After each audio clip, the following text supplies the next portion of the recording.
इस लेक्चर में हम एरिस्टोटल की पॉलिटिकल फिलॉसफी को डिस्कस करेंगे। और आपको याद होगा लास्ट लेक्चर में हमने एथिक्स की बात की थी। एरिस्टोटल हैप्पीनेस, यूडाइमोनिया, वेलबींग की बात करते हैं। वो कहते हैं कि गुड लाइफ एक एक्टिव लाइफ है जिसमें हम रीज़न के बेस पर एक्शंस परफॉर्म करते हैं। लेकिन ऐसी बहुत सी एक्टिविटीज़ हो सकती हैं, ऐसे बहुत से एक्शंस हो सकते हैं। और एरिस्टोटल कहते हैं कि इन सभी एक्टिविटीज़ में जो सबसे बेस्ट एक्टिविटी है वो है कंटेम्पलेट करना।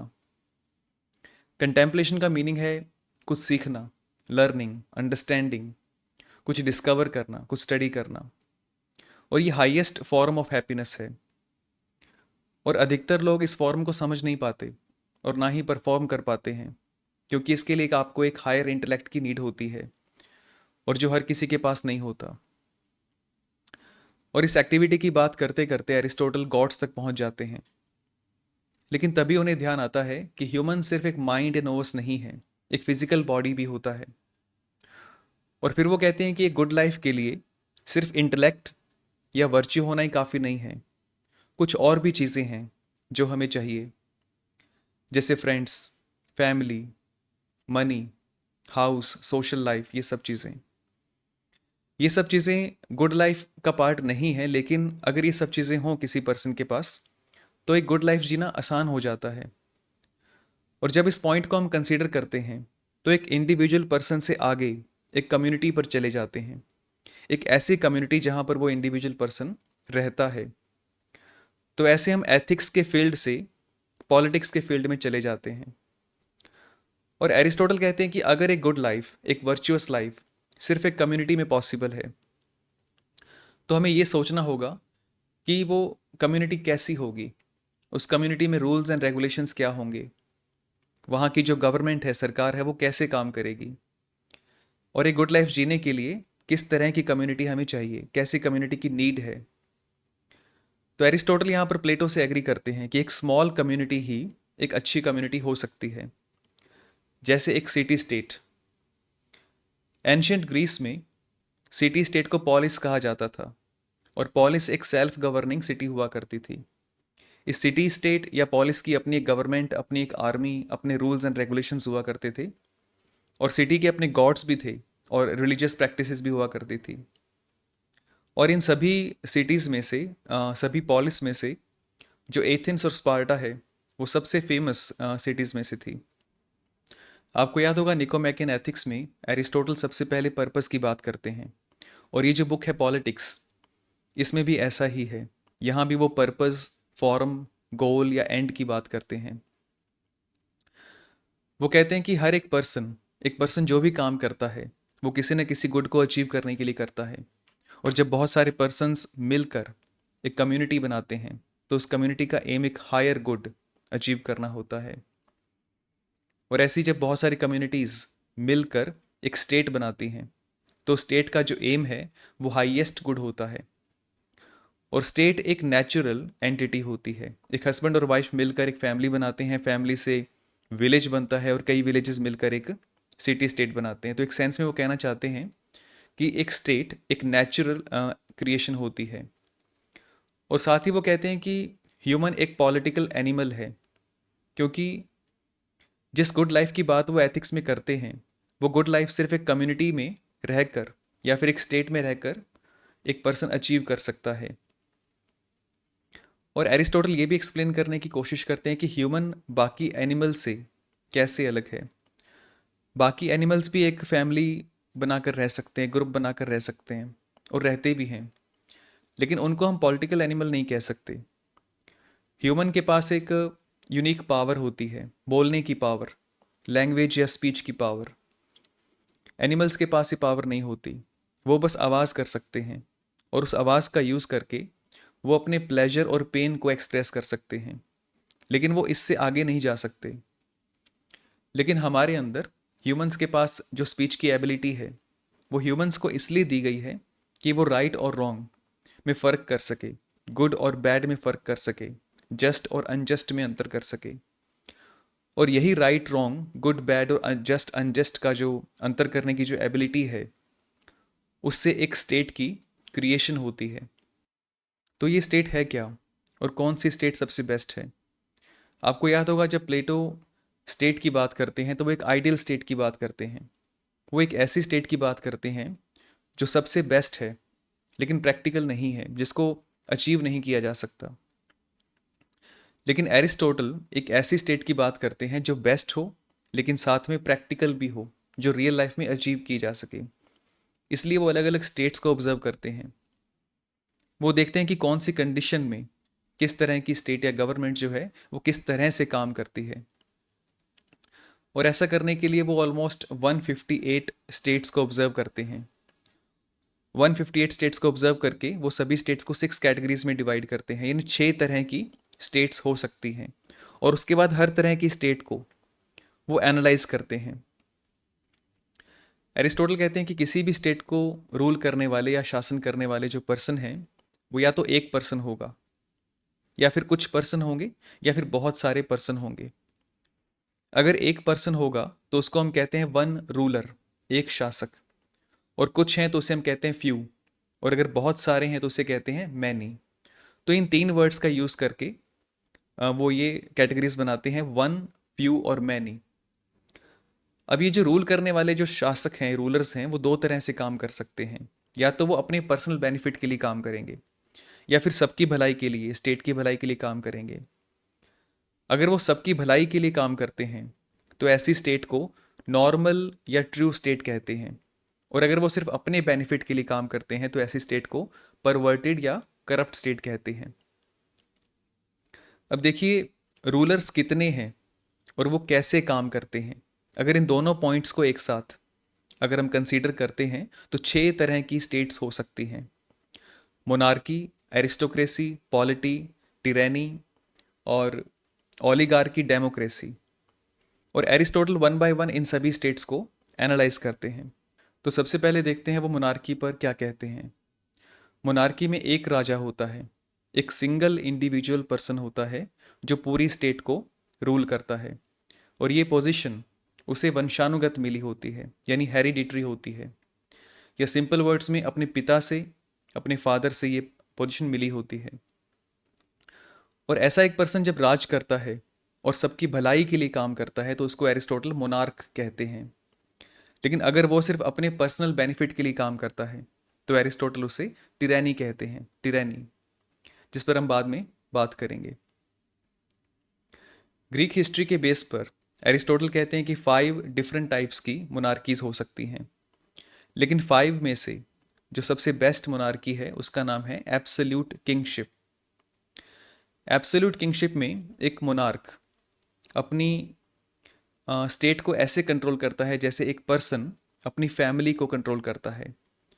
यानी एक राजा और प्रजा के बीच में ऐसा रिलेशन होता है जैसे एक परिवार के मुखिया और परिवार के बीच में होता है। एरिस्टोटल कहते हैं कि कभी कभी कुछ ऐसे पर्सन्स होते हैं जो बहुत ही वर्चुअस होते हैं, बहुत ही मॉरल और बहुत ही इंटेलिजेंट होते हैं, और वो अपने एक्सीलेंस में बाकी सबसे बेटर होते हैं। तो ऐसे पर्सन को राजा के रूप में स्वीकार करना चाहिए। अपनी इच्छा से लोगों को ऐसे पर्सन को राजा बना देना चाहिए, क्योंकि यही नेचुरल ऑर्डर है। और यहाँ पर एक पॉइंट है जो जिस पर ध्यान देना ज़रूरी है। जो एब्सोल्यूट किंगशिप होती है वहाँ पर कोई रिटन लॉ नहीं होता। जो भी डिसीजन है वो राजा करता है, और राजा अपनी इंटेलिजेंस और एक्सपीरियंस का यूज़ करके, और हो सकता है उसके पास एडवाइज़र्स हों तो अपने जो एडवाइज़र्स हैं उनसे डिस्कस भी कर सकता है। लेकिन जो फाइनल डिसीजन है वो राजा पर होता है। और कुछ लोग कहते हैं कि रिटन लॉज अच्छे नहीं होते, क्योंकि रिटन लॉज में क्या होता है, रिटन लॉज बहुत ही जनरल होते हैं, और रियल लाइफ में जो केस होते हैं वो बहुत ही कॉम्प्लिकेटेड होते हैं, बहुत ही कॉम्प्लेक्स या स्पेशल हो सकते हैं। तो ऐसे में रिटन लॉज इसका कोई खास फ़ायदा नहीं है। और इससे अच्छा है कि एक वर्चुअस पर्सन हो, एक इंटेलिजेंट किंग हो, राजा हो, जो सिचुएशन के बेस पर डिसीजन दे सके। लेकिन एरिस्टोटल इस पर कहते हैं कि ये बात सच है कि रिटन लॉज हर सिचुएशन पर काम नहीं करते, हर सिचुएशन पे अप्लाई नहीं किए जा सकते। लेकिन फिर भी एक रिटन लॉ होना बेटर है। एक राजा कितना भी वर्चुअस या इंटेलिजेंट क्यों ना हो, उसमें इमोशंस होते हैं, उसमें एंगर, फीलिंग्स, डिज़ायर्स होते हैं। तो ऐसे में जो उसका डिसीजन है वो बायस्ड हो सकता है। वो अपने इमोशंस के वजह से कोई गलत फैसला दे सकता है, वो आवेश में आकर कोई रॉन्ग डिसीजन सुना सकता है। लेकिन रिटन लॉज के साथ ऐसी कोई समस्या नहीं होती, क्योंकि जो रिटन लॉज होते हैं उसमें कोई इमोशन नहीं होता। लेकिन अगर कोई ऐसी सिचुएशन आ जाए जो कॉम्प्लेक्स हो, जहाँ पर रिटन लॉज को अप्लाई ना किया जा सके, तो ऐसे में क्या होगा? तो ऐसे में एरिस्टोटल कहते हैं कि जिस केस में रिटन लॉज काम नहीं करते, वहाँ पर जो डिसीजन है वो एक ग्रुप के बेस पर होना चाहिए। वो कहते हैं कि एक वाइस पर्सन से अच्छा है कि कुछ एवरेज, कई एवरेज पर्सन मिलकर डिसाइड करें। एक पर्सन कितना भी इंटेलिजेंट और स्मार्ट क्यों ना हो, लेकिन जो ग्रुप है उसका डिसीजन हमेशा बेटर होगा। क्योंकि जब कई माइंड्स एक साथ मिलकर डिसीजन लेते हैं, तो जो बायसनेस है, जो पक्षपात है, उसका जो असर है वो कम किया जा सकता है। क्योंकि जैसे जो थोड़ा पानी है उसको पोल्यूट करना बहुत ही ईजी है, लेकिन अगर पानी बहुत सारा है तो उसको पोल्यूट करना बहुत ही मुश्किल हो जाता है। तो ऐसे एरिस्टोटल मोनार्की के प्लस और माइनस पॉइंट्स जो उनको डिस्कस करते हैं, और फिर वो कहते हैं कि चलो मान लेते हैं जो मोनार्क है वो बहुत ही सही है, लेकिन उसके बच्चों का क्या होगा? क्या वो राजा अपने बच्चों को पावर ट्रांसफ़र करेगा? ऐसा भी हो सकता है कि उसके जो बच्चे हैं वो वर्चुअस ना हों, इंटेलिजेंट ना हों, और बहुत ही करप्ट हों, और राजा ये चाहेगा कि उसके बाद उसका जो शासन है उसके बच्चों को मिले, लेकिन ये पूरी स्टेट के लिए बहुत ही डेंजरस हो सकता है। और कुछ लोग कहते हैं कि अगर राजा इंटेलिजेंट है, वर्चुअस है, तो वो कभी गलत पर्सन को पावर ट्रांसफ़र नहीं करेगा। लेकिन एरिस्टोटल कहते हैं कि ऐसा सोचना प्रैक्टिकल नहीं है, रियलिस्टिक नहीं है, क्योंकि मोस्टली केसेस में एक राजा यही चाहता है कि उसके जो बच्चे हैं वो टेक ओवर करें। उसके बाद एरिस्टोटल बात करते हैं टिरैनी के बारे में। टिरैनी में एक ही रूलर होता है और वो सिर्फ अपने बेनिफिट के लिए काम करता है। वो जनता की भलाई के लिए या फिर स्टेट की भलाई के लिए कोई काम नहीं करता।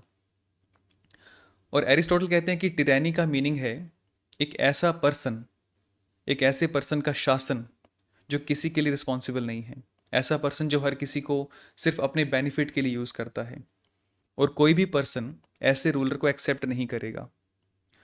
और ये आप देख सकते हैं कि जब एरिस्टोटल मोनार्की को लाइक नहीं कर रहे हैं, जहाँ पर एक बहुत ही वर्चुअस, एक बहुत ही अच्छा रूलर है जो सबकी भलाई के लिए काम कर रहा है, तो ऐसे में वो टिरैनी को क्या ही लाइक करेंगे।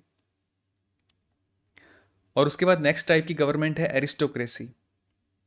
एरिस्टोक्रेसी की जो डेफिनेशन है एरिस्टोटल के अकॉर्डिंग, इसका मीनिंग है एक ऐसी गवर्नमेंट जहाँ पर कुछ बहुत ही वर्चुअस और बहुत ही इंटेलिजेंट पर्सन्स रूल करते हैं। इसको आप कह सकते हैं कि the rule of the best. इसमें एक पर्सन रूल नहीं करता, इसमें कुछ पर्सन होते हैं। और एरिस्टोटल इस टाइप की जो स्टेट है उसके बारे में ज़्यादा डिस्कस नहीं करते हैं, और शायद ऐसा हो सकता है कि ये स्टेट एक प्रैक्टिकल स्टेट ना लगती हो, क्योंकि वर्चुअस और इंटेलिजेंट पर्सन बहुत ही रेयर होते हैं। ऐसा एक पर्सन मिलना ही बहुत मुश्किल हो जाता है। तो ऐसे में कई पर्सन्स कहाँ से मिल सकते हैं? और आप जानते हैं कि एरिस्टोटल एक पॉलिटिकल रियलिस्ट हैं, तो वो ऐसी स्टेट के बारे में सोच रहे हैं जो रियल लाइफ में पॉसिबल हो, एक्चुअल लाइफ में पॉसिबल हो। और एरिस्टोक्रेसी का जो आइडिया है वो रियल लाइफ में पॉसिबल नहीं लगता, ऐसा होना बहुत ही मुश्किल है। और ये सुनने में ऐसा लगता है जैसे हम प्लेटो की आइडल स्टेट की बात कर रहे हैं। तो इसलिए एरिस्टोटल जो है एरिस्टोक्रेसी पे ज़्यादा बात नहीं करते, इस पॉइंट पे ज़्यादा ध्यान नहीं देते हैं। इसके बाद वो ओलिगार्की की बात करते हैं। ओलिगार्की में कुछ पर्सन्स का रूल होता है, ऐसे पर्सन जो बहुत ही रिच होते हैं, बहुत ही अमीर होते हैं, जिनके पास प्रॉपर्टी और पावर होती है, और ये लोग सिर्फ अपने बेनिफिट के लिए काम करते हैं, और जो गरीब लोग हैं उनको पावर में नहीं आने देते। एरिस्टोटल 4 टाइप्स की ओलिगार्कीज की बात करते हैं, और फर्स्ट टाइप को हम कह सकते हैं ओपन प्रॉपर्टी ओलिगार्की। इसमें वही लोग रूल कर सकते हैं जिनके पास एक सर्टन अमाउंट ऑफ प्रॉपर्टी हो, यानी कितनी प्रॉपर्टी होनी चाहिए उसका एक क्राइटेरिया फिक्स होता है। और अगर आपके पास इतनी प्रॉपर्टी है तो आप गवर्नमेंट का पार्ट बन सकते हो। जो गरीब लोग हैं वो गवर्नमेंट में पार्टिसिपेट नहीं कर सकते, लेकिन अगर कोई गरीब पर्सन एक अच्छी प्रॉपर्टी बना लेता है तो वो गवर्नमेंट को ज्वाइन कर सकता है, और प्रॉपर्टी के बेस पर कोई भी ज्वाइन कर सकता है। इसलिए इस टाइप की जो ओलिगार्की होती है वो कुछ ठीक ठाक सी रहती है। और सेकंड टाइप है को ऑप्टेड ओलिगार्की।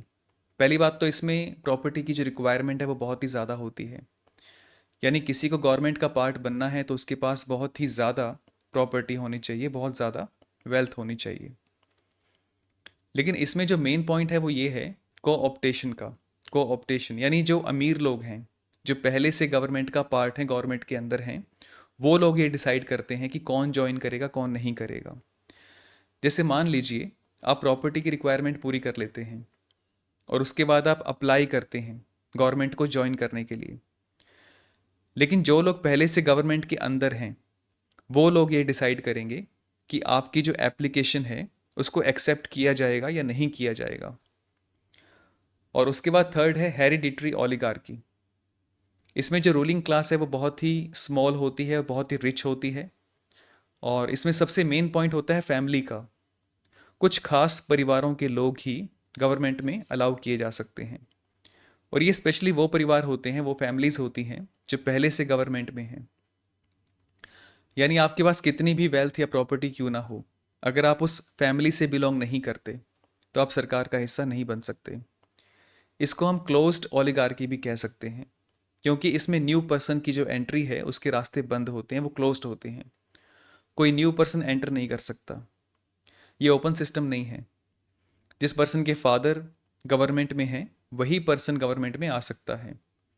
और यही परिवारवाद जब बहुत ज़्यादा पावरफुल बन जाता है, जब बहुत ही ज़्यादा अमीर बन जाता है, तो अपनी मनमानी करने लगता है और लॉ को अपने हिसाब से चलाता है, इग्नोर करता है। तो इसको हम कहते हैं डिनेस्टिक ओलिगार्की।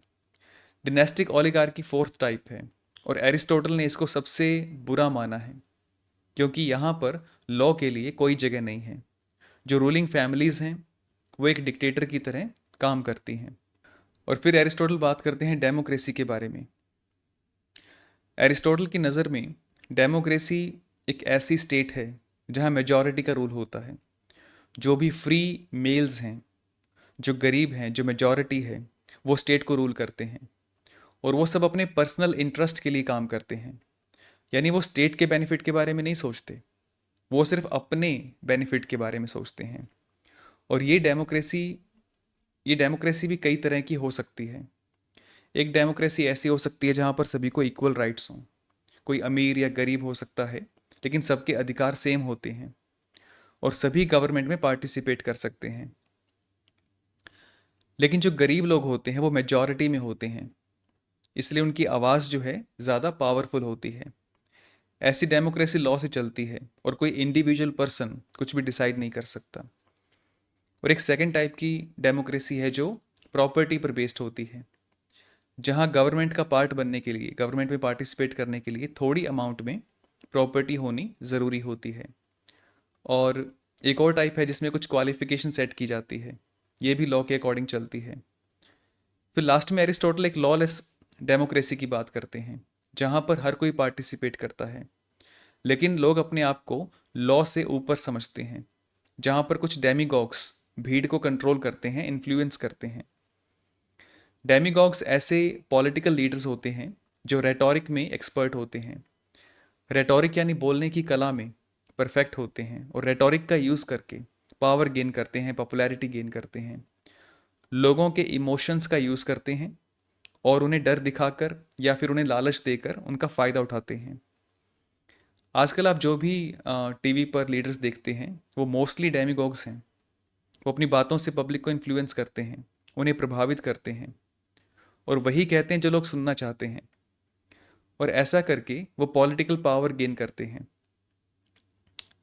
और ऐसे डेमीगॉग्स भीड़ को कंट्रोल करके, उनके वोट के डिसीजन को कंट्रोल करके, और डेमोक्रेसी को अपने बेनिफिट के लिए यूज़ करते हैं। पब्लिक का सहारा लेकर ये अपने आप को लॉ से ऊपर समझते हैं और अपनी पावर्स का मिसयूज़ करते हैं। इसके बाद है polity. Polity means rule by the many in the interest of the state. और एरिस्टोटल की नज़र में एक फ्यूजन है, एक मिक्सचर है ओलिगार्की और डेमोक्रेसी के बीच का। पॉलिटी एक मीन है ओलिगार्की और डेमोक्रेसी के बीच। मीन का मतलब है एक मिडिल ग्राउंड। अगर आपने एथिक्स का लेक्चर सुना है, देखा है, तो आप समझ जाएंगे कि इसका क्या मीनिंग है। और एरिस्टोटल कहते हैं कि पॉलिटी में ओलिगार्की और डेमोक्रेसी दोनों की क्वालिटीज़ मिक्स होती हैं। लेकिन आगे चलने से पहले एक पॉइंट है जो मैं क्लियर करना चाहता हूँ। एक बहुत ही जाने माने प्रोफेसर हैं पॉलिटिकल साइंस के फील्ड में, डॉक्टर श्री ओ पी गाबा जी। उन्हें 40 साल से भी ज़्यादा का टीचिंग एक्सपीरियंस है और उन्होंने पॉलिटिकल फिलॉसफी पर शायद 10 से भी ज़्यादा बुक्स लिखी हैं। और ये उनकी बहुत ही फेमस बुक है, western political thought. Political science और फिलॉसफी के फील्ड में जो भी मास्टर्स कर रहे हैं, यूजीसी नेट या फिर यूपीएससी की तैयारी कर रहे हैं, या जिनका इंटरेस्ट है पॉलिटिकल फिलॉसफी में, उनके लिए ये सबसे हाईएस्ट रिकमेंडेड बुक है। और इस बुक में प्रोफेसर साहब लिखते हैं कि एरिस्टोटल की नज़र में एरिस्टोक्रेसी और डेमोक्रेसी का जो मिक्स्ड कॉन्स्टिट्यूशन है वो सबसे बेस्ट फॉर्म ऑफ गवर्नमेंट है। और ये जो पॉइंट है ये वो एक डायग्राम की हेल्प से भी शो करते हैं। लेकिन अगर आप एरिस्टोटल की बुक में पॉलिटिक्स में रीड करते हैं तो वहाँ पर साफ लिखा है कि जो बेस्ट फॉर्म ऑफ गवर्नमेंट है वो ओलिगार्की और डेमोक्रेसी का मिक्सचर है, जिसे एरिस्टोटल पॉलिटी कहते हैं। और पॉलिटी एक मीन है ओलिगार्की और डेमोक्रेसी के बीच में। तो आपको यहाँ जो मैं बता रहा हूँ और जो डॉक्टर श्री ओ पी गाबा जी बता रहे हैं, उन दोनों में डिफरेंस देखने को मिलेगा और आपको कन्फ्यूजन होगी कि हम में से कौन सही है। तो इसलिए मैं पहले ही आपको ये पॉइंट एक्सप्लेन कर देता हूँ। मैं आपको जो बता रहा हूँ वो डायरेक्टली सोर्स बुक में से बता रहा हूँ जो एरिस्टोटल ने लिखा है। जो वर्ड्स एरिस्टोटल ने यूज़ किए हैं मैं एज इट इज़ आपको शेयर कर रहा हूँ। और जो डॉक्टर ओ पी गाबा जी ने लिखा है, डॉक्टर श्री ओ पी गाबा जी ने लिखा है, वो उन्होंने थोड़ा सा मॉडिफाई किया है कंसेप्चुअल क्लैरिटी के लिए। तो उनका भी सही है, मैं उनको क्रिटिसाइज़ नहीं कर रहा हूँ। लेकिन मेरी एडवाइस ये है कि आप सोर्स बुक के अकॉर्डिंग चलिए। जो एरिस्टोटल ने अपनी बुक में, अपनी इस बुक में पॉलिटिक्स में लिखा है, जो प्राइमरी सोर्स में दिया गया है, आप उसको फॉलो कीजिए। तो ये ज़्यादा आपके लिए अच्छा रहेगा, बेटर रहेगा। तो एरिस्टोटल कहते हैं कि जो बेस्ट फॉर्म ऑफ गवर्नमेंट है वो है पॉलिटी, जो ओलिगार्की और डेमोक्रेसी का एक मिक्सचर है। पॉलिटी एक मीन है। अगर आप बहुत ज़्यादा लेफ्ट में जाते हैं तो आप ओलिगार्की की स्टेट में चले जाते हैं, और अगर आप बहुत ज़्यादा राइट में जाते हैं तो आप डेमोक्रेसी की स्टेट में चले जाते हैं। तो ये जो दोनों पॉइंट्स हैं ये एक्सट्रीम पॉइंट्स हैं। और फिर वो कहते हैं कि किसी भी स्टेट में 3 ग्रुप्स या 3 क्लासेस होती हैं। एक बहुत ही रिच क्लास होती है और एक बहुत ही गरीब लोग होते हैं, गरीब क्लास होती है, और एक होते हैं मिडिल क्लास। और एरिस्टोटल कहते हैं कि जो मिडिल क्लास है वो सबसे बेस्ट ग्रुप होता है, और मिडिल क्लास पर ही जो स्टेट है वो बेस्ड होनी चाहिए। लेकिन मिडिल क्लास में ऐसी क्या खास बात है? देखिए, जो रिच क्लास होती है उनके पास बहुत ज़्यादा वेल्थ होती है, और जो पुअर क्लास होती है उनके पास बेसिक या ज़रूरी जो चीज़ें होती हैं वो भी उनके पास नहीं होती। लेकिन मिडिल क्लास के पास जो वेल्थ है वो एक मॉडरेशन में होती है, ज़रूरत के हिसाब से काफ़ी होता है लेकिन बहुत ज़्यादा नहीं होता। जो रिच क्लास है वो बहुत ज़्यादा लग्जरी में रहते हैं, और जो पुअर क्लास है वो बहुत ही मुश्किलों में रहते हैं। लेकिन मिडिल क्लास, इसमें एक बैलेंस होता है जिससे उनको अपनी लिमिट्स पता होती हैं, और उनमें एक डिसिप्लिन भी होता है। रिच क्लास को किसी की अथॉरिटी पसंद नहीं है, वो किसी रूल को या लॉ को फॉलो नहीं करना चाहते, और वो हमेशा पावर में बने रहना चाहते हैं। उनमें एक एरोगेंस होता है, ईगो होती है। और जो पुअर क्लास है उसमें रूल करने की एबिलिटी नहीं होती, लीड करने की एबिलिटी नहीं होती, और उनमें एक ईर्ष्या होती है। खासतौर से वो अमीर लोगों से ईर्ष्या करते हैं। लेकिन जो मिडिल क्लास होती है उसमें रूल करने की भी एबिलिटी है, और वो रूल्स को फॉलो भी करना चाहते हैं, और वो ना ही किसी को डोमिनेट करना चाहते हैं और वो ना ही किसी से दबना चाहते हैं। ना ही उनमें कोई एरोगेंस होता है, ना ही कोई ईगो होती है, और वो किसी से ईर्ष्या भी नहीं करते। तो उनका जो नेचर है वो एकदम बैलेंस्ड होता है।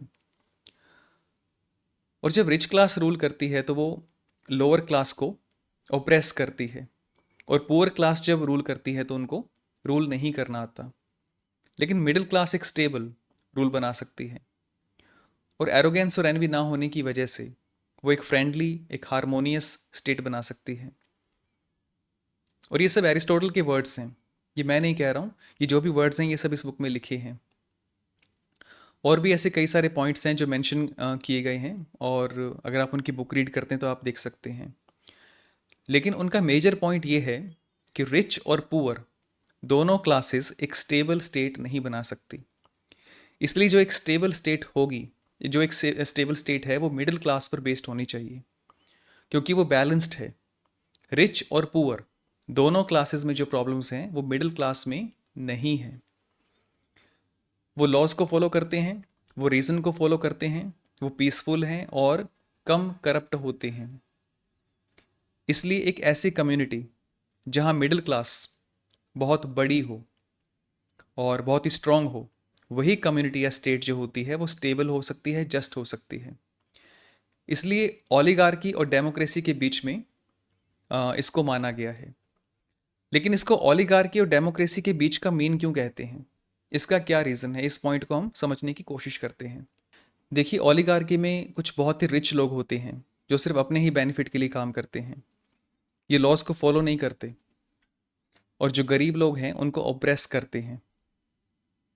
और डेमोक्रेसी में क्या होता है, डेमोक्रेसी में जो पावर है वो गरीब लोगों के पास में होती है, गरीब लोगों के हाथ में होती है, क्योंकि वो मेजॉरिटी में होते हैं, और ये लोग भी सिर्फ अपने ही पर्सनल फ़ायदे के बारे में सोचते हैं, स्टेट के लिए क्या अच्छा इस पर ध्यान नहीं देते। इसलिए ओलिगार्की और डेमोक्रेसी दोनों ही एक्सट्रीम पॉइंट्स माने गए हैं, जहाँ एक तरफ कुछ अमीर लोग अपनी मनमानी करते हैं, ठीक है, और दूसरी ओर जो गरीब लोग हैं, जो पुअर मेजॉरिटी है, वो पर्सनल गेन के लिए स्टेट को कंट्रोल करते हैं। इसलिए इन दोनों के बीच में जो मीन है वो है पॉलिटी। पॉलिटी में जो पावर है वो मिडिल क्लास के पास होती है, ना ही रिच लोगों के पास ज़्यादा पावर होती है और ना ही गरीब लोगों के पास ज़्यादा पावर होती है। तो ये एक मीन होता है। इसलिए अगर आप एरिस्टोटल से पूछते हैं कि कौन सी स्टेट सबसे बेस्ट है, तो वो आपको दो डिफरेंट आंसर करते हैं, दो डिफरेंट आंसर्स देते हैं। एक है आइडलिस्टिक वे में और एक है प्रैक्टिकल वे में। एक आइडल वे में जो सबसे बेस्ट है वो है एरिस्टोक्रेसी और मोनार्की। जो सबसे बेस्ट पर्सन होगा, जो सबसे वर्चुअस, सबसे इंटेलिजेंट और सबसे वाइस पर्सन होगा, वो पर्सन रूल करेगा, उस पर्सन को रूल करना चाहिए। जैसे प्लेटो ने कहा था कि जो फिलोसोफर्स हैं उनको किंग होना चाहिए, राजा होना चाहिए। लेकिन ये सिर्फ एक आइडियल स्टेट है, ये रियल लाइफ में पॉसिबल नहीं है। इसलिए रियल लाइफ में एक प्रैक्टिकल वे में जो सबसे बेस्ट और स्टेबल स्टेट होती है वो है पॉलिटी। पॉलिटी यानी ओलिगार्की और डेमोक्रेसी के बीच का एक मिक्सचर। इसलिए पॉलिटी को एक मिक्स्ड कॉन्स्टिट्यूशन भी कहते हैं। और इसलिए एरिस्टोटल की नज़र में रियल लाइफ में पॉलिटी सबसे बेस्ट है। तो ऐसे एरिस्टोटल स्टेट को डिफरेंट टाइप्स में, डिफरेंट कैटेगरीज में क्लासीफाई करते हैं, और आइडियली और रियलिस्टिकली ये आंसर करने की कोशिश करते हैं कि कौन सी टाइप की स्टेट सबसे बेस्ट है। और उनका जो एनालिसिस है वो इस पॉइंट पर बेस्ड है कि एक पॉपुलेशन में एक पॉलिटिकल स्टेट की जो पावर है वो कहाँ पे होनी चाहिए, ठीक है। और उनका आंसर हमने देखा कि मिडिल क्लास में, कि जो पॉलिटिकल पावर है वो एक पॉपुलेशन के अंदर, एक मिडिल क्लास के अंदर होनी चाहिए। इसको वो पॉलिटी कहते हैं और इसी को वो सबसे बेस्ट मानते हैं एक रियलिस्टिक वे में। लेकिन इसके साथ ही एक और क्वेश्चन है जिस पर वो बात करते हैं। वो क्वेश्चन है कि पर्सन और लॉ में से सुप्रीम कौन है। एक स्टेट के लिए रिटन लॉज होने चाहिए या फिर जो भी डिसीजन है वो पर्सन के ऊपर बेस्ड होना चाहिए। और पेलोपोनेशियन वॉर के टाइम में हमने देखा कि एथेंस में क्या हुआ। उस टाइम में जो भी लोग थे, जो भी लोग असेंबली में हुआ करते थे, वो अपना वोट करके कोई भी डिसीजन दे सकते थे। कोई भी रिटन लॉज उस टाइम में नहीं थे, यानी जो भी वहाँ पे प्रेजेंट होगा वो बस यस या नो करके स्टेट का जो डिसीजन है उसको फाइनल कर सकता है। ना ही किसी को अपनी ड्यूटीज़ पता थी और ना ही किसी को अपने राइट्स पता थे। इसलिए एरिस्टोटल कहते हैं कि एक रिटन लॉ होना चाहिए जिसमें सब कुछ एक प्रॉपर वे में मेंशन किया गया हो, और रिटन लॉज इतने ज़्यादा डिटेल में हों कि ऑलमोस्ट सभी इश्यूज़ उसमें कंसीडर किए गए हों। और अगर बाई चांस ऐसा कोई केस आ जाता है जो बहुत ही यूनिक है, जिसके बारे में रिटन लॉज के अंदर कुछ भी नहीं दिया गया है, तो वहाँ पर कुछ लोग मिलकर डिसीज़न ले सकते हैं। लेकिन यहाँ भी जो डिसीज़न है, यहाँ भी जो डिसीज़न की पावर है वो मिडिल क्लास के हाथ में होनी चाहिए, ज़्यादा उनके पास पावर होनी चाहिए। और प्लेटो का मानना था कि जो पॉलिटिकल पावर है वो कुछ एक्सपर्ट्स के हाथ में होनी चाहिए और उन पर किसी भी तरह की कोई लिमिटेशन नहीं होनी चाहिए, उनके लिए कोई रिटन या फिर अनरिटन लॉ नहीं होना चाहिए, ऐसा उनका मानना था। और प्लेटो का मानना था कि पॉलिटिक्स एक मैथमेटिक्स की तरह है जिसको हम एक प्रिसाइज और एग्जैक्ट वे में समझ सकते हैं, जान सकते हैं, लेकिन रियल लाइफ में इस परफेक्शन के साथ अप्लाई नहीं कर सकते। इसलिए वो रूलर्स को हायर मैथमेटिक्स में ट्रेन करने की बात करते हैं जिससे वो ट्रू पॉलिटिकल प्रिंसिपल्स को समझ सकते हैं। इसलिए वो एक्सपर्ट्स की बात करते हैं, जैसे डॉक्टर या इंजीनियर अपने फील्ड में एक्सपर्ट होते हैं, वैसे ही जो रूलर्स हैं वो भी पॉलिटिकल फिलॉसफी के फील्ड में एक्सपर्ट होंगे। और ये एक्सपर्ट बहुत ही कम लोग हो सकते हैं, इसलिए जो डिसीजन की पावर है वो भी बहुत कम लोगों के पास होगी। लेकिन एरिस्टोटल कहते हैं कि पॉलिटिकल साइंस मैथमेटिक्स की तरह प्रिसाइज और एग्जैक्ट नहीं हो सकता। पॉलिटिकल प्रिंसिपल्स को सिर्फ एक्सपीरियंस से जाना जा सकता है, लेकिन इसका मतलब ये नहीं है कि हर किसी का ओपिनियन एक जैसा है। इसका मीनिंग ये है कि हमें हर ओपिनियन को दूसरे ओपिनियन के साथ कंपेयर एंड टेस्ट करना चाहिए। और पॉलिटिक्स में जहाँ पर्सनल बायसनेस ज़्यादा होती है, इमोशंस, एंगर और डिज़ायर, इसका इफ़ेक्ट ज़्यादा होता है, वहाँ पर अगर एक ग्रुप डिसाइड करे तो बेटर होगा। इसलिए एरिस्टोटल रिटन लॉस की बात करते हैं और जहाँ पर नीड हो वहाँ पर ग्रुप को डिसाइड करना चाहिए, और वो राइट डिसीजन के लिए मिडिल क्लास पर ज़्यादा ट्रस्ट करते हैं। उनके आइडियाज़ आज भी बहुत ज़्यादा रिलेवेंट हैं और बहुत ही इंटरेस्टिंग आइडियाज़ हैं। लेकिन आज की जो पॉलिटिक्स है वो काफ़ी ज़्यादा अलग है, काफ़ी ज़्यादा एडवांस टू साइंटिफिक हम कह सकते हैं। हम स्टैटिस्टिक्स का यूज़ करते हैं, सोशल और इकोनॉमिक एरियाज़ में डेटा कलेक्ट किया जाता है। टैक्सेशन, हेल्थ और फाइनेंस ऐसे इश्यूज़ के लिए हमारे पास एक्सपर्ट्स होते हैं, उनका हम यूज़ करते हैं। हमारे पास रिटन लॉज भी होते हैं, लेकिन जो स्पेसिफिक केसेस हैं उसमें एक्सपर्ट जजेस उन लॉज को केस के अकॉर्डिंग इंटरप्रेट करते हैं और ऐसे वो नए लॉज भी क्रिएट कर सकते हैं। लेकिन एरिस्टोटल का जो आइडिया है वो आज से बहुत अलग था। आज हम रिप्रेजेंटेटिव गवर्नमेंट की बात करते हैं, हम अपने रिप्रेजेंटेटिव को चूज़ करते हैं, वोट देकर हम चूज़ करते हैं, और वो जो रिप्रेजेंटेटिव है वो हमारे लिए आगे डिसीजन लेता है। लेकिन एरिस्टोटल के टाइम में ऐसा नहीं था। उस टाइम में एक्टिव पार्टिसिपेशन हुआ करती थी। लोग अपना रिप्रेजेंटेटिव चूज नहीं करते थे, लोग डिसीजन लेने के लिए डायरेक्टली वोट करते थे, उसको हम कहते हैं एक्टिव पार्टिसिपेशन। फिर एरिस्टोटल बात करते हैं सिटीजनशिप के बारे में कि सिटीजन होने का क्या मीनिंग है, कौन पर्सन एक सिटीजन हो सकता है और कौन नहीं हो सकता।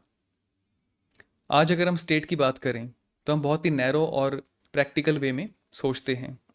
स्टेट हमें सेफ्टी प्रोवाइड करता है, लॉ एंड ऑर्डर को मेंटेन करता है, या जो बेसिक नीड्स होती हैं जैसे हेल्थ, एजुकेशन और रोड, इलेक्ट्रिसिटी, ये सब प्रोवाइड करता है। और इसके बदले में हम टैक्स पे करते हैं और कभी कभी वोट करने भी जाते हैं। लेकिन एरिस्टोटल कहते हैं कि स्टेट का पर्पस लोगों को सिर्फ सेफ्टी प्रोवाइड करना नहीं है या फिर बेसिक नीड्स को पूरा करना नहीं है। स्टेट का पर्पस है हर एक पर्सन को एक गुड लाइफ जीने में हेल्प करना। एक ट्रू स्टेट वो है जहाँ पर सभी लोग एक हैप्पी, ऑनरेबल, गुड लाइफ जी सकते हैं। इसका मीनिंग ये है कि जो पॉलिटिकल सोसाइटी है वो सिर्फ एक कंपेनियनशिप नहीं है, वो सिर्फ एक साथ रहना नहीं है, वो एक नोबल एक्शन है। यानी एक पॉलिटिकल सोसाइटी एक नोबल एक्शन के लिए एग्जिस्ट करती है। आज अगर आप इंडिया में देखते हैं तो कोई पर्सन पैदा होता है तो वो इंडियन सिटीजन बन जाता है, लेकिन एरिस्टोटल इसको सही नहीं मानते। वो कहते हैं कि एक फ्री मैन और एक स्लेव दोनों एक ही सिटी में पैदा होते हैं, लेकिन सिर्फ एक फ्री मैन ही सिटीजन हो सकता है और सभी फ्री मैन भी सिटीजन नहीं हो सकते। सिटीजन होना एक एक्टिविटी है, एक एक्टिव पार्टिसिपेशन है। सिटीजन वो होगा जो स्टेट में पार्टिसिपेट करेगा, जो स्टेट के लिए काम करेगा, जो स्टेट के लिए लॉज बनाने में और डिसीजन लेने में एक्टिवली कंट्रीब्यूट करेगा। सिर्फ वही पर्सन एक सिटीजन होगा। जैसे हमने डिस्कस किया था कि स्टेट का एक पर्पस होता है एक ऐसी पॉलिटिकल सोसाइटी बनाना जहाँ पर एक गुड लाइफ जी जा सकती है, और जो पर्सन है, और जो पर्सन इस पर्पस को पूरा करने में एक्टिवली कंट्रीब्यूट करता है, वही पर्सन सही मायने में उस स्टेट का सिटीजन हो सकता है।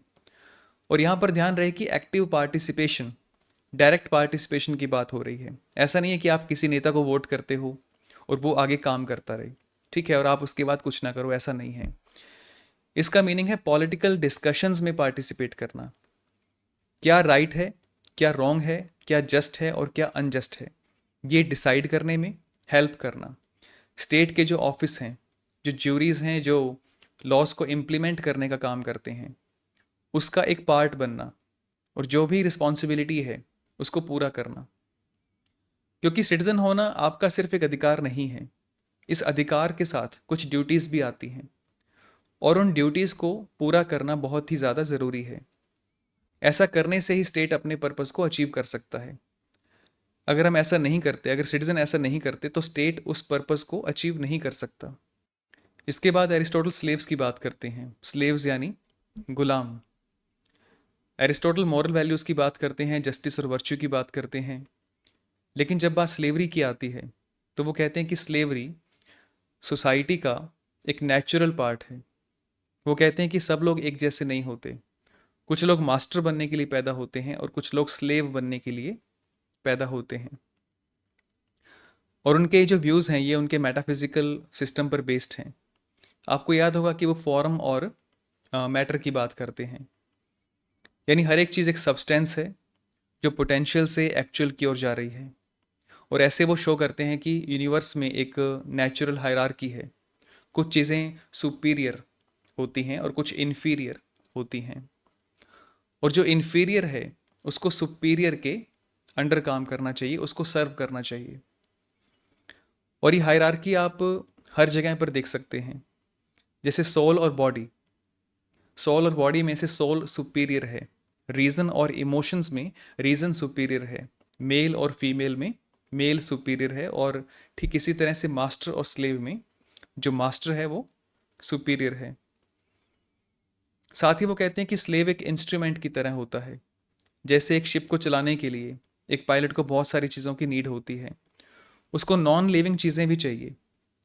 जो जैसे शिप की मशीनरी होती है, नॉन लिविंग चीज़ें चाहिए, और जो लिविंग पर्सन्स हैं वो भी उसको चाहिए, उस मशीनरी को ऑपरेट करने के लिए उसको ऐसे चाहिए।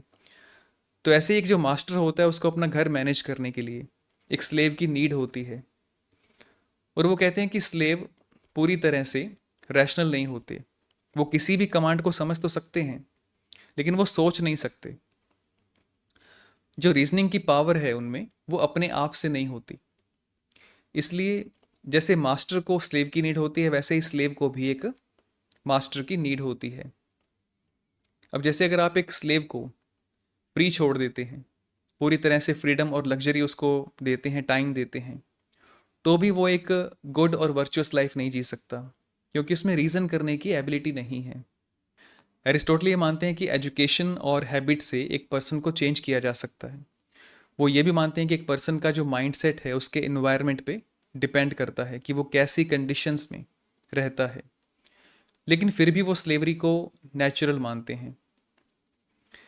मैं उनसे एग्री तो नहीं करता, लेकिन मुझे ऐसा लगता है कि ये डिस्कशन शुरू करके उन्होंने एक बहुत अच्छा काम किया। वो अपनी डिस्कशन में नेचर और लॉ की बात करते हैं।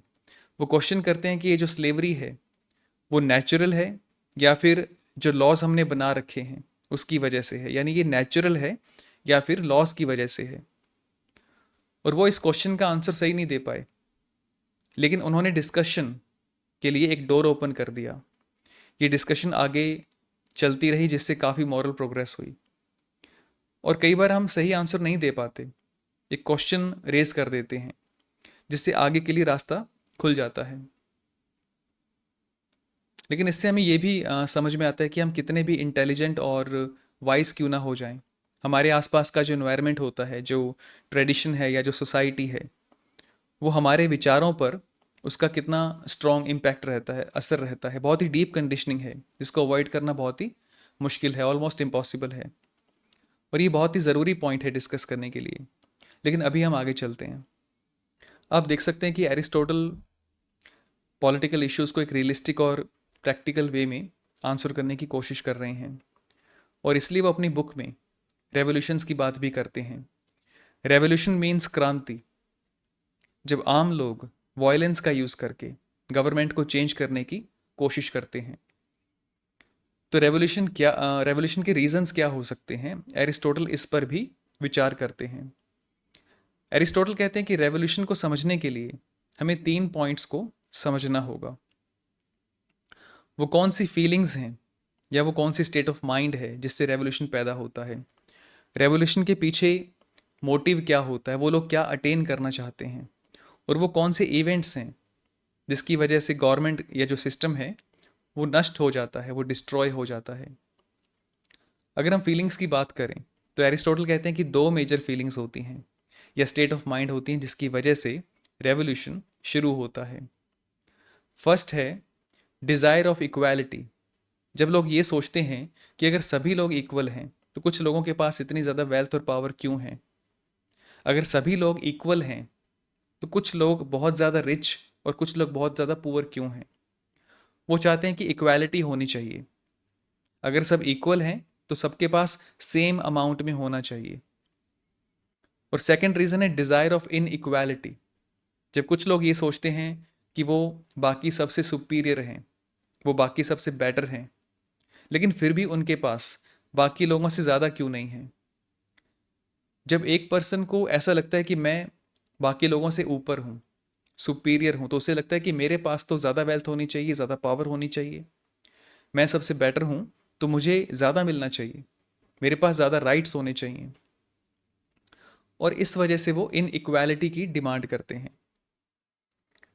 तो ये वो स्टेट ऑफ माइंड्स हैं जिसकी वजह से रेवोल्यूशन शुरू होता है। अगर सभी इक्वल हैं तो हमारे पास कम क्यों है, और अगर हम सुपीरियर हैं तो हमारे पास बाकी सबसे ज़्यादा क्यों नहीं है। और ये फीलिंग रेवोल्यूशन को जन्म देती है। और उसके बाद वो मोटिव की बात करते हैं। वो कहते हैं कि मोस्टली केसेस में जो मोटिव है वो होता है वेल्थ गेन करना, रिस्पेक्ट गेन करना, सोशल स्टेटस, राइट्स या प्रॉफिट या वेल्थ, ये सब गेन करना, ये मोस्टली केसेस में मोटिव्स होते हैं। इनके और भी रीज़न हो सकते हैं जैसे इंसोलेंस और एवराइस। इंसोलेंस मीन्स एक एरोगेंस मैनर में अपनी पावर्स का मिसयूज़ करना। एवराइस मीन्स लालच करना, पावर और वेल्थ गेन करने के लिए लालच करना। जो लोग गवर्नमेंट को चलाते हैं वो लोग बहुत ही लालची हो जाते हैं और अपनी पावर्स का मिसयूज़ करना शुरू कर देते हैं। पहले वो एक दूसरे को काटना शुरू करते हैं, जैसे एक मैजिस्ट्रेट दूसरे मैजिस्ट्रेट को, एक पॉलिटिकल लीडर दूसरे पॉलिटिकल लीडर को नुकसान पहुंचाकर पावर गेन करने की कोशिश करते हैं। तो पहले वो एक दूसरे को काटना शुरू करते हैं, फिर बाद में लॉ को करप्ट करना शुरू कर देते हैं। लॉ में चेंजेस करके, लॉ का मिसयूज़ करके, मैनिपुलेट करके अपने लालच को पूरा करने की कोशिश करते हैं। और फिर उसके बाद वो आम जनता को परेशान करने लगते हैं। अपने फ़ायदे के लिए आम जनता का जो जीवन है उसको दुभर कर देते हैं। और फियर भी एक कॉज हो सकता है रेवोल्यूशन के लिए। कई बार कुछ लोग होते हैं जिन्होंने कुछ गलत काम किए होते हैं और उन्हें ये डर होता है कि उन्हें इस काम की सज़ा मिलेगी, पनिशमेंट दी जाएगी। तो ऐसे में जब उनके पास कोई और रास्ता नहीं बचता तो वो रेवोल्यूशन का सहारा लेते हैं। एरिस्टोटल यहाँ पर एक सिटी की बात करते हैं जिसका नाम था रोडेस। वहाँ पर कुछ पावरफुल लोगों का एक ग्रुप था और वो ग्रुप बहुत ही करप्ट लोगों का ग्रुप था। वो अपनी पावर्स का मिसयूज़ करते थे। उन्हें ये डर था कि उन पर लीगल केस किया जाएगा, उन्हें कोर्ट में ले जाएंगे और एक डेमोक्रेटिक वे में उन्हें पनिशमेंट दी जाएगी, सज़ा दी जाएगी। तो इस सज़ा के डर से वो एक रेवोल्यूशन प्लान करते हैं। वो गवर्नमेंट को अनस्टेबल करने की कोशिश करते हैं और कोशिश करते हैं कि कैसे भी करके पॉलिटिकल कंट्रोल हमें मिल जाए जिससे वो इस सज़ा से बच सकें। और इसके बाद एरिस्टोटल एक और रीज़न की बात करते हैं और वो है कंटेम्प्ट। कंटेम्प्ट का अर्थ है लॉ की या कानून की डिसरिस्पेक्ट करना, असम्मान करना, निरादर करना या अपमान करना। जब किसी भी स्टेट में लोग लॉ की डिसरिस्पेक्ट करते हैं, कानून को नहीं मानते, वो भी रेवोल्यूशन का एक कॉज होता है। जैसे ओलिगार्की में जो पावर होती है वो कुछ अमीर लोगों के हाथ में होती है और जो मेजॉरिटी है, जो गरीब लोग होते हैं, उनके पास कोई पावर नहीं होती। कुछ रीज़न ऐसे हो जाते हैं जिससे मेजॉरिटी को लगता है कि जो अमीर लोग हैं ये सही से काम नहीं कर रहे हैं, या फिर ऐसा लगता है कि हम ज़्यादा हैं, नंबर्स में हम बहुत ज़्यादा हैं, लेकिन फिर भी हमारी आवाज़ नहीं सुनी जा रही है। तो ऐसे एक नाराज़गी आती है कानून के लिए, एक डिसरिस्पेक्ट आती है, जिससे रेवोल्यूशन हो सकता है। या फिर डेमोक्रेसी में जो पावर है वो मेजॉरिटी के पास होती है, और कई बार डेमोक्रेसी ठीक से काम नहीं करती। ऐसे में जो अमीर लोग हैं वो इस डेमोक्रेसी का सम्मान नहीं करते और इसे चेंज करने की कोशिश करते हैं। और इस पॉइंट को प्रूव करने के लिए एरिस्टोटल थीबीज का एग्जाम्पल देते हैं। और इसके बाद एरिस्टोटल कहते हैं कि डिफरेंस ऑफ रेसिस की वजह से भी आ, ये एक कॉज हो सकता है। डिफरेंस ऑफ रेसिस का मीनिंग है रेस का डिफरेंस, कल्चर का डिफरेंस या रिलीजन का डिफरेंस। इसके और भी कई मीनिंग हो सकते हैं। वो एक्चुअल में कहना चाहते हैं कि कई बार एक सोसाइटी में अलग अलग रेस के, अलग अलग रिलीजन या कल्चर के लोग एक साथ रहते हैं। वो एक दूसरे के साथ घुल मिल नहीं पाते, उनमें एक म्यूचुअल अंडरस्टैंडिंग नहीं होती, एक कॉमन कल्चर या एक कॉमन शेयर्ड वैल्यू तक वो नहीं पहुंच पाते। तो ऐसे में उनके बीच में फाइट होनी शुरू हो जाती है। और किसी भी सोसाइटी में रेस, कल्चर, रिलीजन या किसी भी वजह से जो डिस्प्यूट होते हैं, तो इससे सोसाइटी स्टेबल नहीं रह सकती। और ऐसा नई स्टेट से नई कॉलोनीज़ में ज़्यादा होता है। नई स्टेट्स में जब लोग एक साथ आते हैं तो उन्हें टाइम लगता है एक साथ एडजस्ट होने में, इसलिए वो फाइट करने लगते हैं। एरिस्टोटल यहाँ पर एक सिटी की बात करते हैं सिबारिस के नाम से। ये सिटी ट्रोजेनियंस ने सेटल की थी, यानी इन लोगों ने इस सिबारिस नाम की सिटी को बसाया था। लेकिन बाद में वहाँ पर एक ग्रुप आ गया, एक नया ग्रुप आ गया जिसका नाम था एकियंस। एकियंस पहले बहुत ही कम थे, वो ट्रोजेनियंस के साथ आराम से रहने लगे। लेकिन एक टाइम आया जब एकियंस की पॉपुलेशन बहुत ज़्यादा बढ़ गई, वो मेजॉरिटी में आ गई। और मेजॉरिटी में आने के बाद उन्होंने वहाँ के जो नेटिव लोग थे, जिन लोगों ने उस सिटी को बसाया था, उन लोगों को वहाँ से निकाल दिया। तो ऐसा भी हो जाता है। मुझे एक्यूरेट हिस्ट्री तो नहीं पता वहाँ पर क्या हुआ था, कैसे हुआ था, लेकिन एरिस्टोटल की इस बुक में जैसे वो मेंशन कर रहे हैं वैसे मैं आपको बता रहा हूँ। और ये जो भी कॉज वो बता रहे हैं वो सब आप आज भी देख सकते हैं। इक्वालिटी की डिज़ायर से, पावर का मिसयूज़ करने से, करप्शन की वजह से, पनिशमेंट के डर से, रेस, कल्चर, रिलीजन इनके डिफरेंस की वजह से, ये जो भी रीजंस वो बता रहे हैं वो सब आज भी हम देख सकते हैं। और इससे हमें ये समझ में आता है कि जो 2000 साल पहले हो रहा था वही आज भी हो रहा है। साइंस और टेक्नोलॉजी के नाम पे हमने बाहर से बहुत ज़्यादा प्रोग्रेस कर लिया है, लेकिन अंदर से हम आज भी वैसे के वैसे ही हैं। और फिर वो कहते हैं कि ये जो रेवोल्यूशन है ये दो तरीके से किया जा सकता है।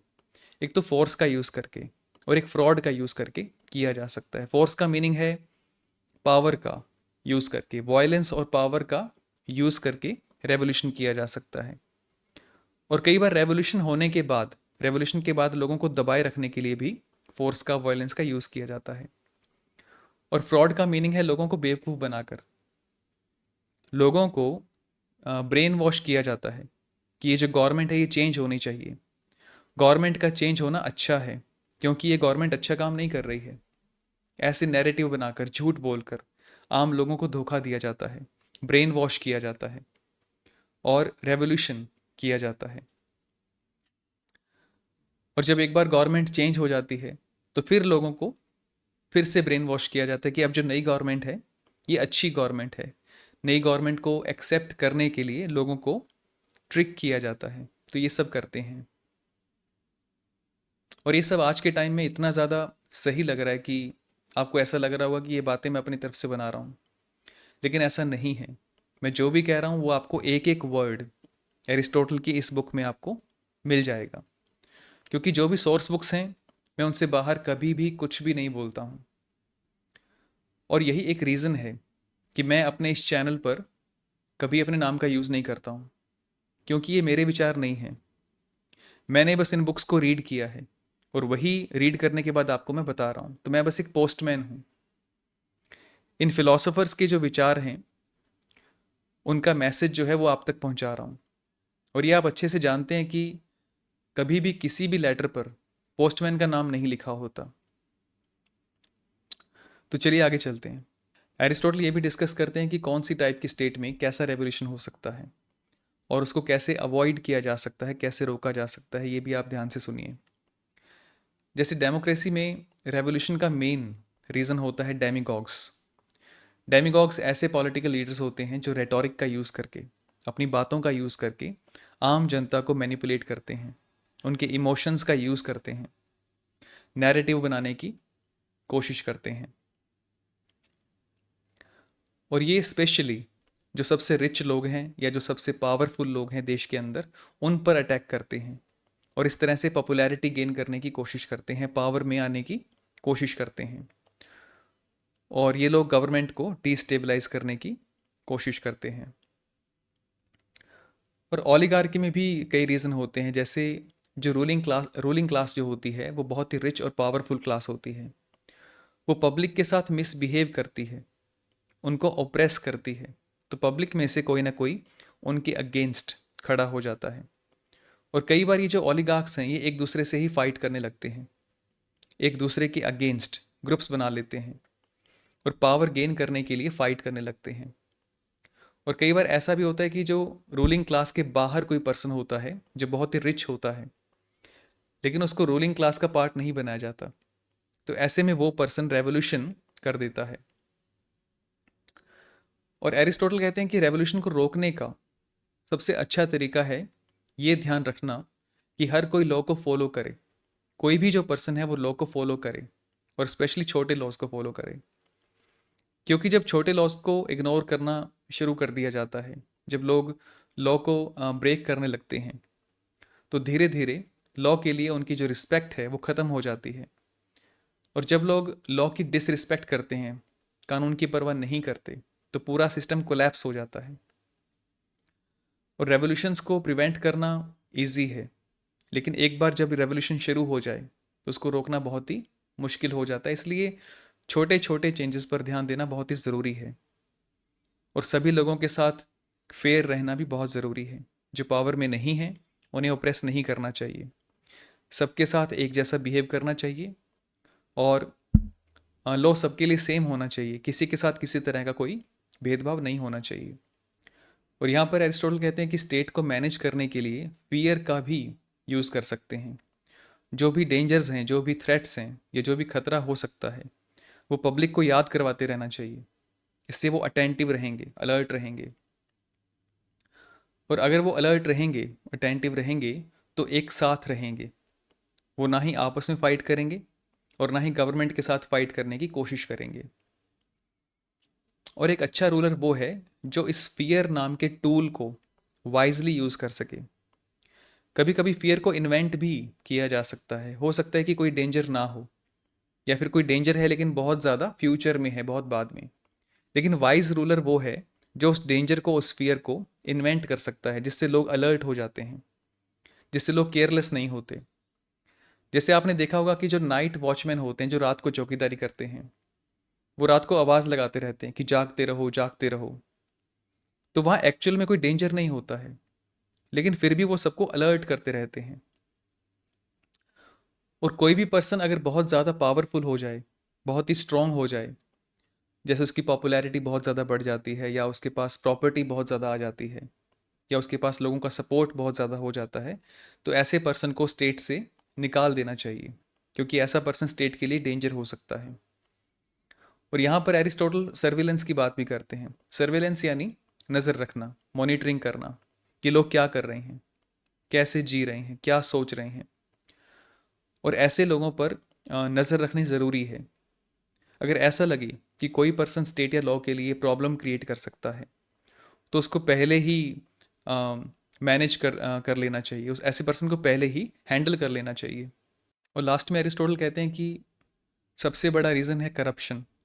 जो लोग रूल करते हैं, जो लोग पावर में होते हैं, वो अपनी पोस्ट का यूज़ करके जनता का पैसा खाना शुरू कर देते हैं।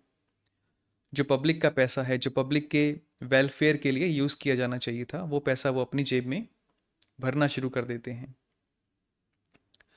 इसलिए स्टेट का जो सिस्टम है ऐसा होना चाहिए कि कोई पर्सन गवर्नमेंट में रहकर या सिस्टम का पार्ट रहकर करप्शन ना कर सके और कोई भी गलत तरीके से अपनी जेब ना भर सके। इस तरह से लॉज होने चाहिए। या ऐसा सिस्टम होना चाहिए कि करप्शन हो ही ना सके। आम जनता के पास पावर नहीं होती तो कोई बात नहीं, वैसे भी जो लोग हैं वो अपना काम करते हैं, अपनी जॉब में, अपने परिवार में, अपने प्राइवेट बिजनेस में और अपने घर परिवार में बिजी रहते हैं और वो पॉलिटिक्स से दूर रहना चाहते हैं, उन्हें पसंद नहीं है ये सब कुछ। लेकिन जब वो देखते हैं कि सिस्टम में बहुत ज़्यादा करप्शन है, कैसे उन्हें लूटा जा रहा है, वो ऑनेस्टी के साथ टैक्स पे कर रहे हैं, लेकिन जो रूलिंग क्लास है वो कैसे उन्हें चीट कर रही है, तो ये देखकर पब्लिक जो होती है वो रिवॉल्ट करती है। तो ये भी एक मेजर कॉज है रेवोल्यूशन का। तो हमने काफ़ी पॉइंट्स डिस्कस कर लिए हैं। स्टेट क्या है, उसका पर्पस क्या है, कौन सी स्टेट सबसे बेस्ट है, इंडिविजुअल पर्सनस का रूल करना अच्छा है या फिर रिटन रूल्स होने चाहिए, और सिटीजनशिप को भी डिस्कस कर लिया है, स्लेवरी को भी डिस्कस कर लिया है, और रेवोल्यूशन क्या होते हैं और उनको कैसे रोका जा सकता है ये भी डिस्कस कर लिया है। बस एक लास्ट पॉइंट रह गया है वुमन या स्त्री के बारे में, एरिस्टोटल क्या सोचते हैं। एरिस्टोटल एक नेचुरल हायरार्की में बिलीव करते हैं, जिसके बारे में वो कहते हैं कि एक मेल, एक पुरुष एक स्त्री के कंपैरिजन में सुपीरियर होता है।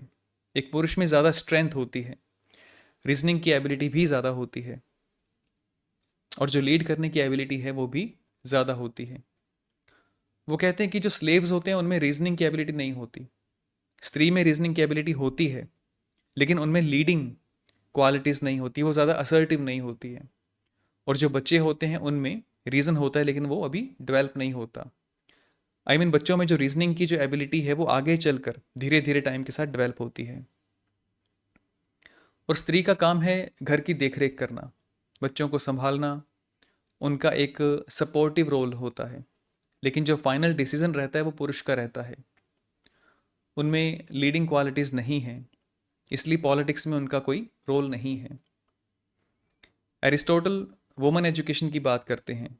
वुमेन एजुकेशन बहुत ही ज़्यादा ज़रूरी है। एक स्टेबल और गुड स्टेट के लिए महिलाओं और बच्चों को प्रॉपर एजुकेशन दी जानी चाहिए और बहुत ही ज़रूरी इनको बताया गया है। सिंपल वर्ड्स में रीजनिंग एबिलिटी के बेस पर, फिजिकल स्ट्रेंथ के बेस पर, लीडरशिप क्वालिटीज़ के बेस पर एक मैन एक वुमन के कंपैरिजन में बेटर है। वुमन का जो रोल है वो सपोर्टिव है, लेकिन पॉलिटिकल नहीं है, और वुमन की एजुकेशन पर भी ध्यान दिया जाना ज़रूरी है। तो ये एरिस्टोटल के विचार हैं। और वुमन का ये जो टॉपिक है इसको मैं ज़्यादा डिस्कस नहीं करना चाहता हूँ, क्योंकि मुझे ऐसा लगता है कि इस पर एक अलग से लेक्चर होना चाहिए, एक अलग से लेक्चर होना चाहिए जिसमें हम बहुत ही डिटेल से सभी पॉइंट्स को डिस्कस कर सकें। और ना सिर्फ एरिस्टोटल बल्कि जो एंशियंट ग्रीस है, बहुत पहले से लेकर, एंशियंट टाइम से लेकर और एरिस्टोटल के बाद तक जो वुमन का स्टेटस है, जो वुमन के बारे में थॉट्स हैं, उनको हम वन बाय वन डिस्कस कर सकें। हर एक पॉइंट को मैं डिस्कस करना चाहता हूँ, तो इसलिए मैं इस वीडियो में इस पॉइंट को इतना ही छोड़ देता हूँ। तो ये कुछ आइडियाज़ हैं एरिस्टोटल की पॉलिटिकल फिलॉसफी में, और भी बहुत कुछ है बताने के लिए, लेकिन मुझे लगता है कि इतना सफिशिएंट होगा उनके पॉलिटिकल आइडियाज़ को समझने के लिए। और कुछ स्टूडेंट्स हैं जो कह रहे हैं कि वीडियो की लेंथ को कुछ कम रखिए, तो उनके लिए मैं कुछ कहना चाहता हूँ। अब देखिए, ये जो बुक है इसमें लगभग 300 पेजेस हैं। अगर आप 1 घंटे में 30 पेज भी रीड करते हैं तो भी आपको लगभग 10 घंटे चाहिए इस बुक को रीड करने में। और अगर आप बहुत ही केयरफुली रीड करते हैं इस बुक को तो शायद आपको 15 घंटे भी लग सकते हैं। तो जिस बुक को रीड करने में 10 से 15 घंटे का टाइम लग सकता है, उसकी एक शॉर्ट समरी देने के लिए कम से कम 1 घंटे का लेक्चर तो बनेगा ही बनेगा। इससे कम में बता पाना बहुत ही मुश्किल हो जाएगा मेरे लिए। तो आपसे रिक्वेस्ट है कि आप थोड़ा सा एडजस्ट कीजिए, लॉन्ग और बोरिंग लेक्चर्स देखने की हैबिट बनाइए, और साथ ही ये जो लॉन्ग और बोरिंग बुक्स हैं इनको भी रीड करने की हैबिट डेवलप कीजिए। और जैसे जैसे आपकी अंडरस्टैंडिंग डेवलप होगी, यही बोरिंग वीडियोस, यही बोरिंग बुक्स आपको बहुत ही ज़्यादा इंटरेस्टिंग नज़र आएंगी। फिलॉसफी और मैथमेटिक्स ये दोनों सबसे ज़रूरी सब्जेक्ट्स हैं और ये सबसे ज़्यादा इंटरेस्टिंग भी हैं, लेकिन इस बात को समझने के लिए आपको थोड़ा सा गहराई में जाना होगा। जैसे जैसे आपकी अंडरस्टैंडिंग बढ़ेगी वैसे वैसे आपको इनमें, आपका इंटरेस्ट इनमें बढ़ता जाएगा और एक बहुत ही ज़्यादा इंटरेस्ट आपका बढ़ जाएगा। तो बहुत ज़्यादा बोलकर मैं इस वीडियो की लेंथ नहीं बढ़ाऊंगा। मिलते हैं नेक्स्ट वीडियो में। इस वीडियो में इतना ही। Thank you so much.